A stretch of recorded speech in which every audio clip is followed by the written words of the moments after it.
দীপুমণি বলছিলেন যে তিনি অগাস্টের শুরু থেকে খুবই অসুস্থতা বোধ করতেছেন, কিন্তু পূর্বে উনি কিডনিজনিত রোগে আক্রান্ত এবং থাইরয়েডজনিত হাইপার থাইরয়েডজনিত রোগও আক্রান্ত আছেন, রক্তশূন্যতায় আছেন।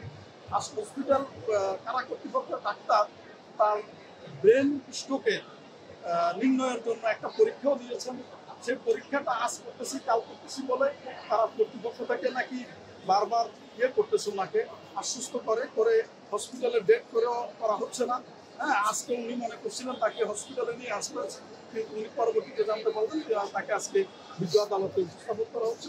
উনি তো কি বলছেন, এখানে আমাদের সাংবাদিক ভাইয়েরাও মিডিয়ার ভাইয়েরাও উপস্থিত ছিলেন, সবাই শুনছে এই বিষয়ে। হুমায়ুন সাহেবের উদাহরণ দিয়ে বললেন ওনাকে 4 বার হসপিটালাইজ করা হয়েছিল, এরপর উনি মারা গেলেন। এখন কি আমাদেরকে মরিয়া প্রমাণ করিতে হইবে যে আমরা অসুস্থ? বলেছি যেহেতু সে তার নামে আসামি এবং ফ্যাসিস্টের সময়ে দীর্ঘ সময়ে সে শেখ হাসিনার একজন সহযোগী ছিল এবং বিভিন্ন হত্যা মামলার সঙ্গে ষড়যন্ত্রের সঙ্গে তারা জড়িত, আর সেও একজন ষড়যন্ত্রকারী।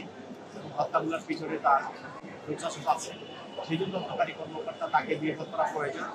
তার জন্য আপনি 10 দিন আমরা রিমান্ড চেয়েছি, সেই 10 দিনের রিমান্ড প্রার্থনা করার জন্য বিজ্ঞ আদালতে আমরা অনুরোধ করেছি। বিজ্ঞ আদালত সেখানে 4 দিন রিমান্ড মঞ্জুর করেন। তিনিও আদালতের মুক্তিকে বক্তব্য রেখেছেন, তার আইনজীবীরাও রেখেছেন।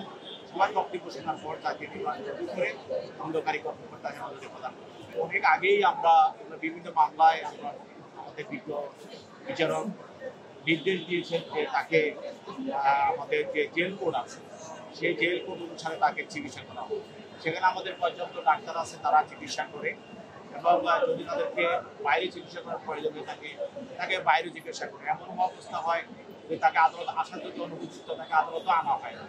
তো তাকে আজকে অনেক সুস্থ এবং সফল মনে হয়েছে এবং তার কথাবার্তা বোঝা গেছে অনেকটা সুস্থ, অনেক ভালোভাবে আদালতের সম্মুখে রেখেছে। আমরা বলেছি, তারপরেও বলেছি সে যদি অসুস্থ বোধ করে সেখানে আমাদের জেল কোড অনুসারে আগে আদেশ দেওয়া আছে তাকে চিকিৎসা করা, চিকিৎসা